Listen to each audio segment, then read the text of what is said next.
is CORDIScovery. Hello and welcome to this episode of CORDIScovery with me, Abigail Acton.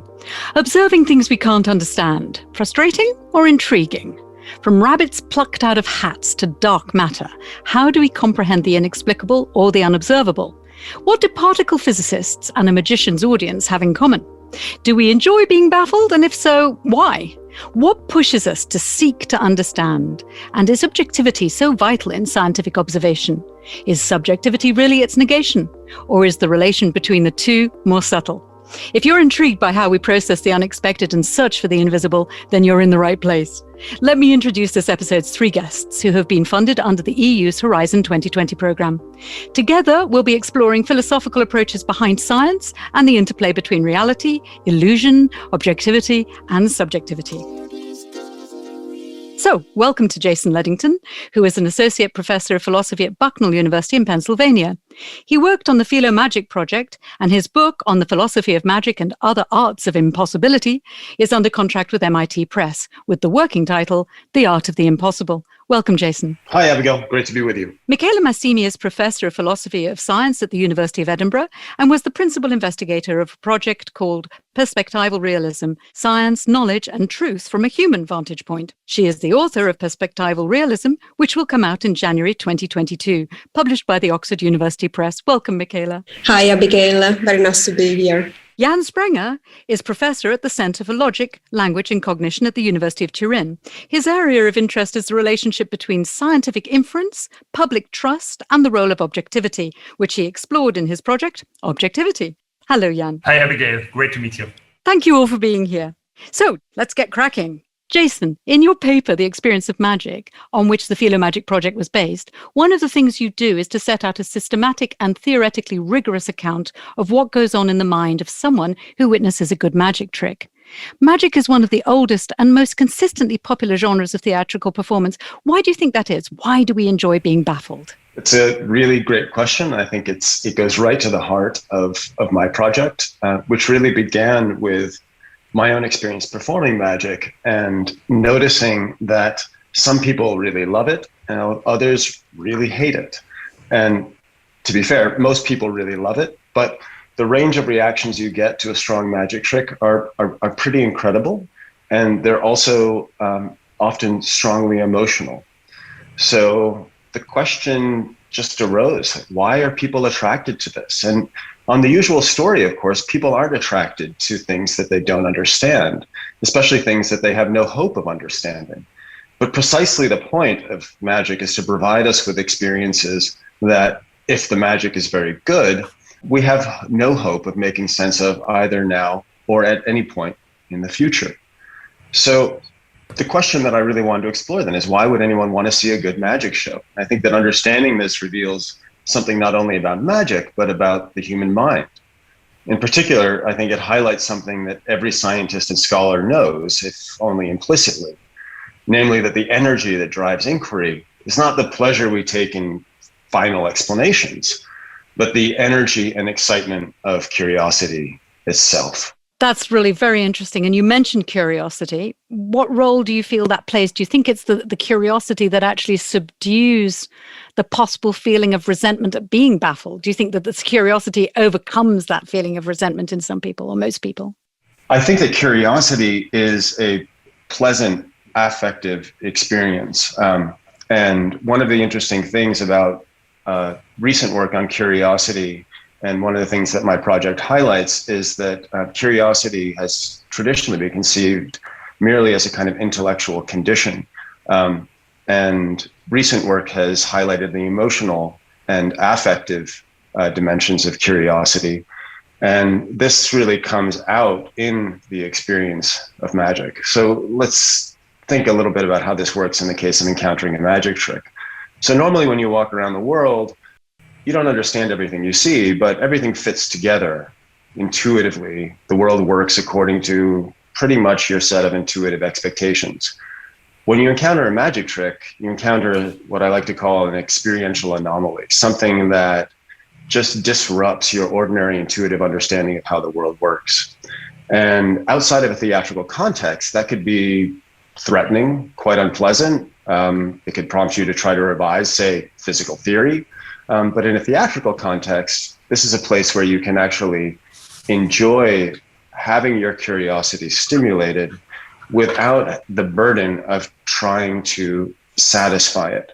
So what I think that goes on in magic performance and why some people really enjoy it is that they enjoy having their curiosity stimulated. They don't mind the experience of ignorance because they understand this is a theatrical context and not an ordinary everyday one where their epistemic status or standing is actually threatened by what they're experiencing.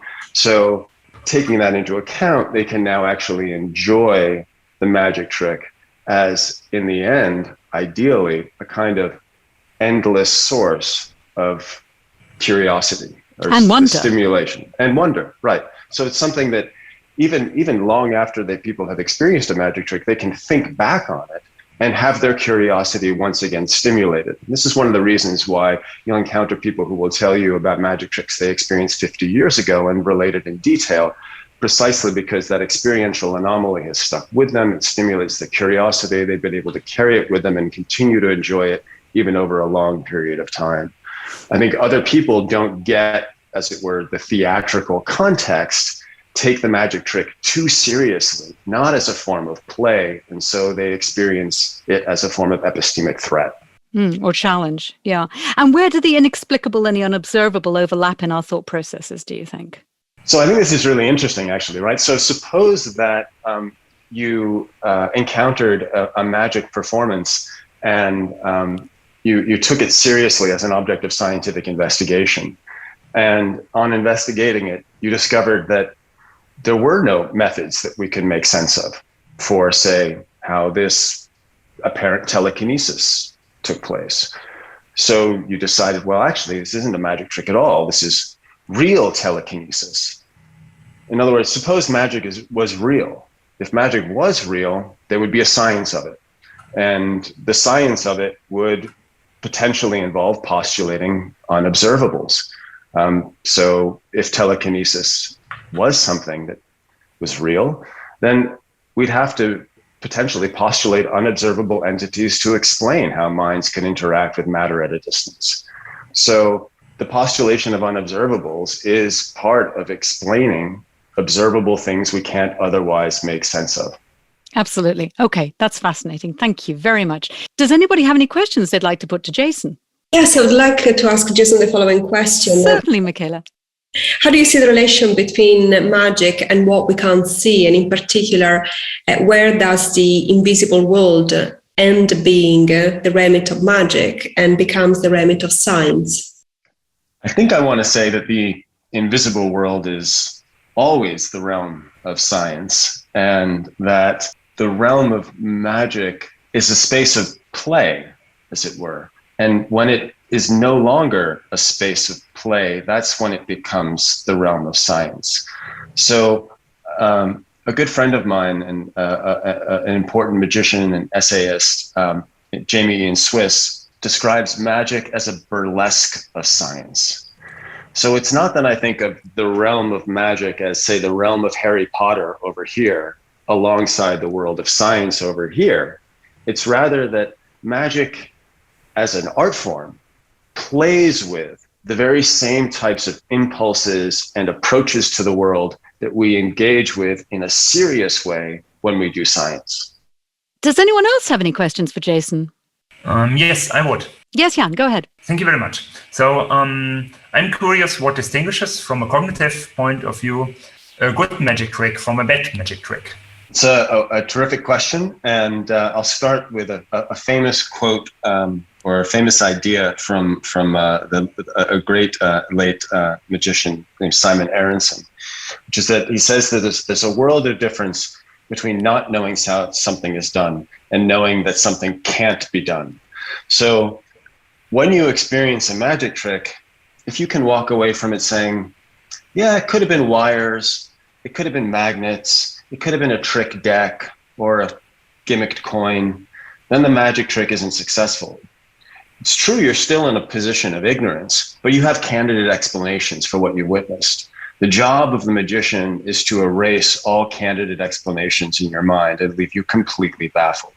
So cognitively, the position you should be in is one of what Socrates and Plato would have called aporia, total speechlessness. You no longer know what to say. You know it's a trick, but you don't see how it could be because you have no candidate explanations. And Michaela, I mean, if we think about the work that you've been doing, so I'm going to turn to you. You were exploring how our notion of the word realism relates to experimental work and perspectives in science. What drew you to the area of realism as it relates to experimental work, and why do you feel that there was something important to acknowledge? I've always been fascinated by questions about realism in science, in the sense that I'm interested in questions about what is real and how do we go about finding out about what is real. And one of the problems in philosophy of science is that often if we look back at the history of science, we find out that the best theories that we used to believe to be true in the past that turn out to be false. So we used to believe in the ether, and we used to believe in caloric, we used to believe in phlogiston and lots of other stuff that turn out to be false. So the question that really guided my project was not so much whether science can deliver a true story about nature. I think that the answer is yes. That's why it's called perspective realism. But the question is how we go about finding out what is real. So I was interested in how particle physicists at CERN, for example, go about finding out new particles that, to the best of our knowledge, we believe must be real, but for which we haven't found any evidence yet. And what kind of models, what kind of statistical methods, what kind of data they use to explore what we haven't explored yet, to find out what's in unobservable. Sure. And did you speak with many? Yes, I did. So we went to CERN with my postdoc, my PhD student, and we had the chance to talk to both theoretical physicists and experimental physicists working at both the ATLAS and the CMS experiments, which are some of the two biggest experiments at CERN, and ask them questions about their methodology, share their views, and getting to know more about their methods and methodologies and modeling practices that they use, which was really fascinating because it informed the result of the project. And what other things with regards to a historical perspective did you feel was important to uncover and discuss in your project? So there isn't just a contemporary element to the project of perspective realism. Isn't just about how contemporary physicists at CERN or the Dark Energy Survey, which was the other big communities that we work with in cosmology, are currently looking for evidence for unobservable entities, like candidate particles for dark matter, for example, or what is dark energy. We were also interested in the historical aspect of this question, namely how communities of the past went about finding out new entities and exploring new realms that were up to the point not known. That's very interesting, Michaela. And what drew you to the area of perspectival realism? What did you understand by the meaning, or what do you want to set out by the meaning of the word perspectival? So the word perspective realism really wants to capture this idea that there is a plurality of scientific perspective that matters to science and to scientific knowledge and how we produce scientific knowledge. So it's a way of responding to traditional realist view that have portrayed realism as a God's eye view of nature, and a way of rediscovering the profoundly social and collaborative nature of scientific knowledge, where at the center stage are really historically and culturally situated epistemic communities, be they particle physicists in contemporary science or Victorian physicists in Cambridge. So there is an important historical component, not just a contemporary one in this project. We spent effectively 2 years doing field work with physicists at CERN and cosmologists at the Dark Energy Survey, but then we spent also solid 2 years doing more historical research on the history of science. And that's because, again, if you look back at the history of science, very often the way we have asked the question about realism goes from theories to unobservable entities. Were the theories of the past true or false? What happens about those unobservable objects that they postulated and that turn out to be false? But if you look more closely at the history of science, what we are missing is an important bottom-up approach, how scientists went from specific data to phenomena and from phenomena to natural kinds, even if they might have had sometimes false beliefs about those objects. So that's the case with J.J. Thomson, who has gone down in history as the discoverer of the electron. But effectively, he had all sorts of false belief about that particle, which he called the corpuscle at the time, because the term electron was used to indicate a particular view about those objects that were embedded in their theory. So what J.J. Thomson got it right was that there was a modally robust phenomenon. There was the bending of cathode rays, this experiment that he ran in Cambridge in 1897, using a glass tube with vacuum inside.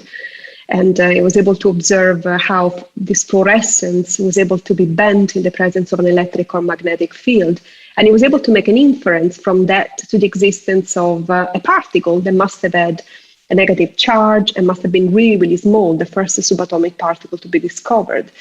So perspectival realism is really a way of approaching realism, not necessarily from theories to unobservable entities, but bottom up, from the data to the phenomena to the natural kinds, in a way that is sensitive to the historical nuances of communities at a particular time. Okay, that's great. Okay. And in the knowledge and the understanding that certain ideas gain traction, other ideas fall by the wayside, but that it's a community of people not necessarily directly working together that build knowledge, essentially. What would you wish that we should reconsider in the light of your findings? So there are three things that I really wish we could reconsider. So the first is really a rediscovery of the role of local knowledge and what sometimes I call artisanal knowledge that was really instrumental to scientific knowledge production. We remember Maxwell, we remember Einstein, we remember Thomson, but we don't remember the people that made those discoveries possible. So J.J. Thomson had a professionally trained glass blower at the Cavendish lab in Cambridge, whose name was Ebenezer Everett. And that artisanal knowledge was instrumental at the time for the very possibility of doing electrical researches of the type that Thomson was doing. So perspectival realism is a way of really being sensitive to those historical nuances. The second is a change in the way we approach the metaphysics of nature. So I've already mentioned this change from the top-down view, theories to entity, to a bottom-up view, from data to phenomena to natural kinds. And the third is changing attitudes towards why we care so much about science. And I think we care so much about science, not so much because science is necessarily delivering some kind of certainty or objective and final image about the way the world is, but because there is something incredible about how finite human beings like us have the resources at each historical point in time to make reliable inferences over time. And I think it's a way of giving credit to those epistemic communities over time that no matter what false belief they had, they were nonetheless able to make advancement in our knowledge of the world. Yeah, contributing to an overall jigsaw puzzle almost, I think. Yeah. Does anybody have any questions for Michaela? Yeah, Jason, please go ahead. This is really interesting. And I'm wondering a bit about how it is that scientific explanations or pseudoscientific explanations get distinguished, how types of explanations or phenomena get discredited on your model. So I'm thinking in particular here from the perspective of the magician. Magicians were, in the late 19th century, became important for debunking spiritualist phenomena, pseudopsychic phenomena, and that's continued throughout the 20th century.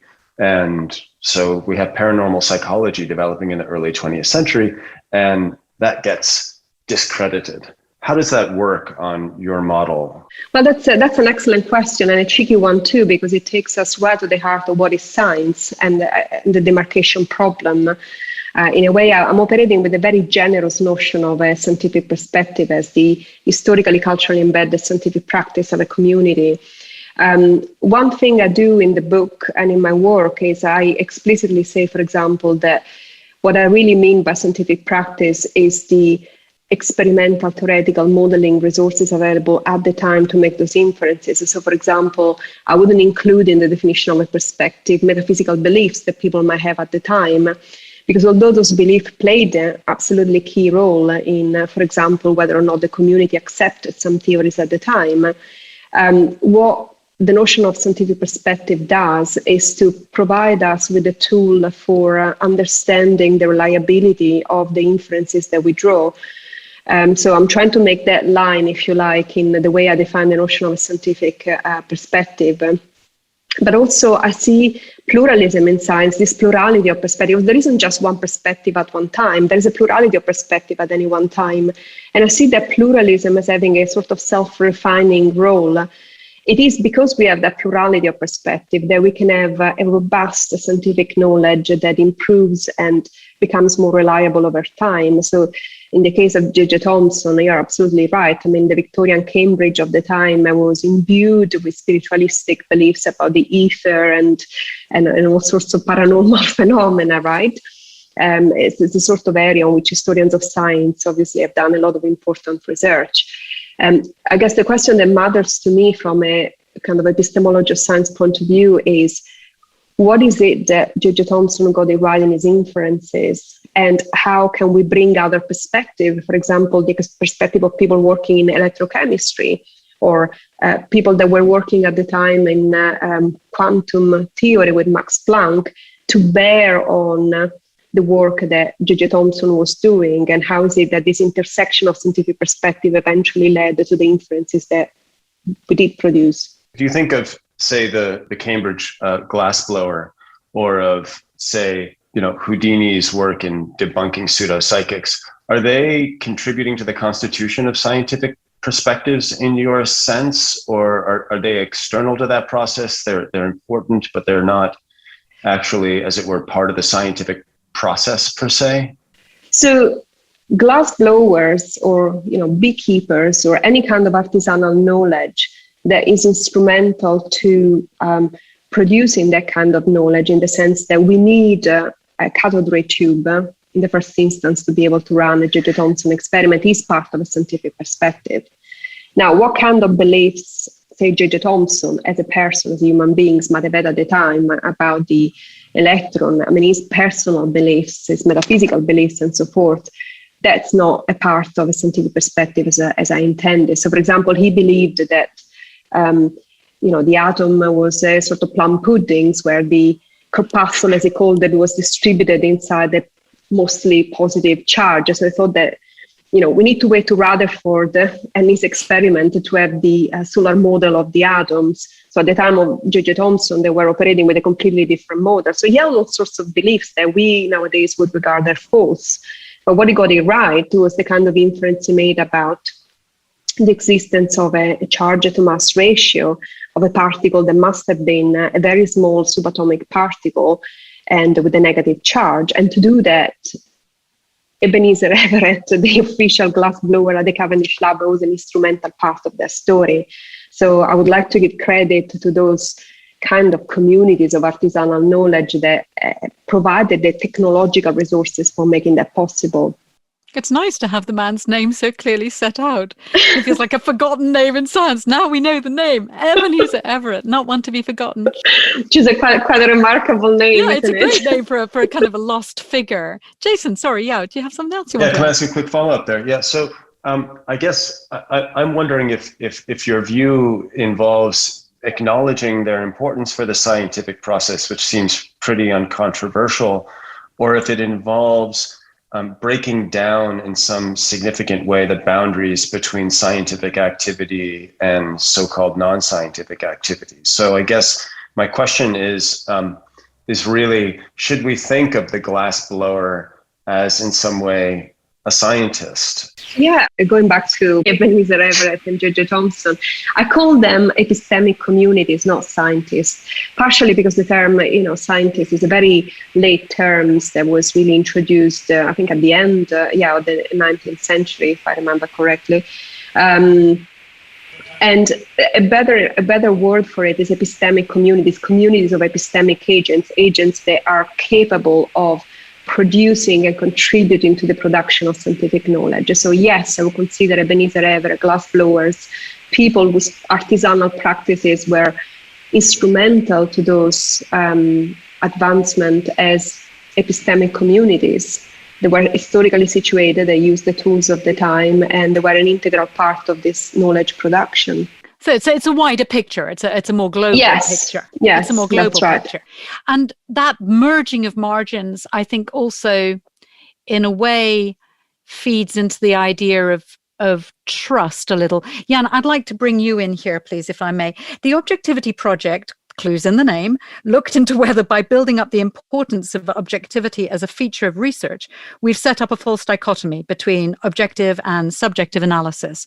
And in fact, whether this is something researchers should be focused on. I'd like to explore that concept with you. And I'd also like to consider, bearing in mind our recent conversations we've been having, the notion of trust and Michaela's idea of plurality. That leads to a sensation of trust, the feeling that thoughts and ideas are refined by various thinkers, that builds into the notion of trust. So could you tell me a little bit about your concept in the Objectivity Project? It sounds positively heretical to say that scientific research shouldn't be rigorously objective. Why did you feel the need to challenge that assumption? Well, first of all, I think that the label objective raises too high expectations. So it hides that science is essentially fallible.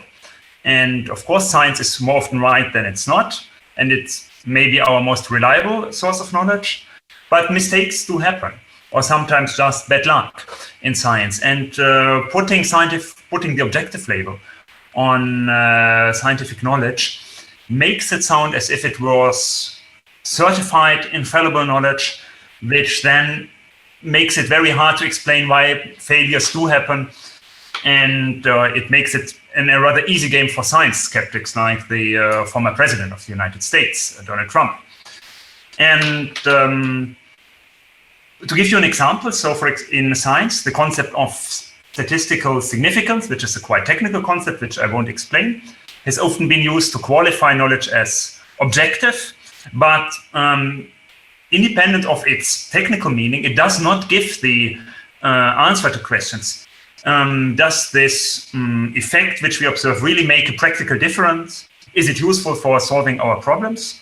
And I think if you want to answer this question, the perspectives which Michaela mentioned, so the perspectives of different communities, different research traditions, have to be taken into account.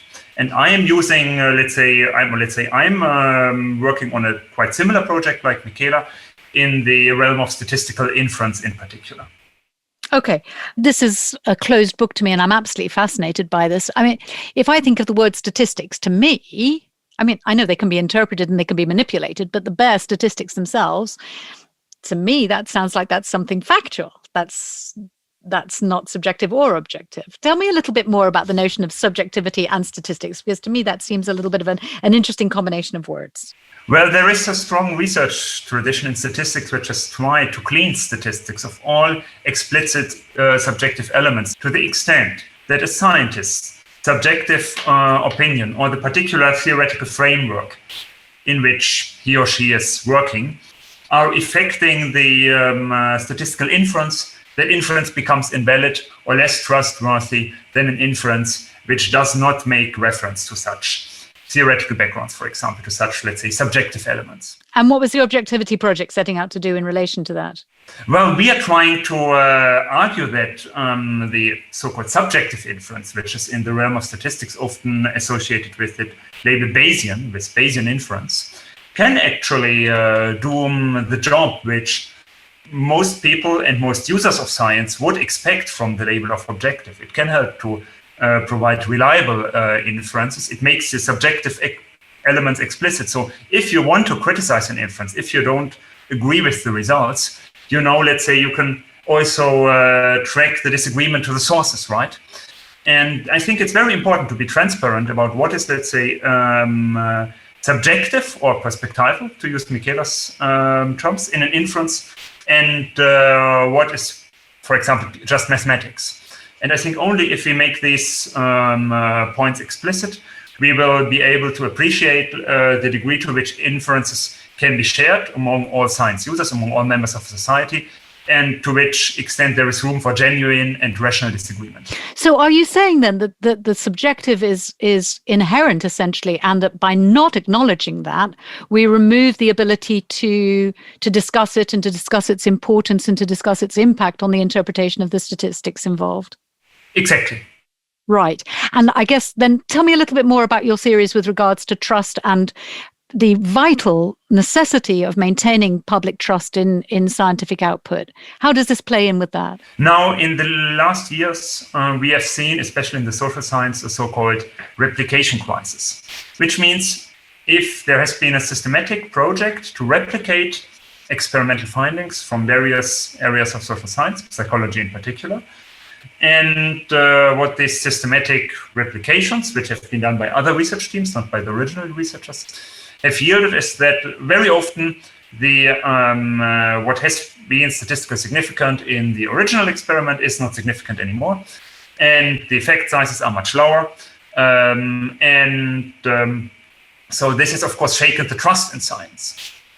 And one of the causes of the replication crisis is, in my view, as a philosopher of science, is that for evaluating whether an effect is real, people are using the wrong standards which have been shaped by this, in my view, mistaken conception of scientific objectivity.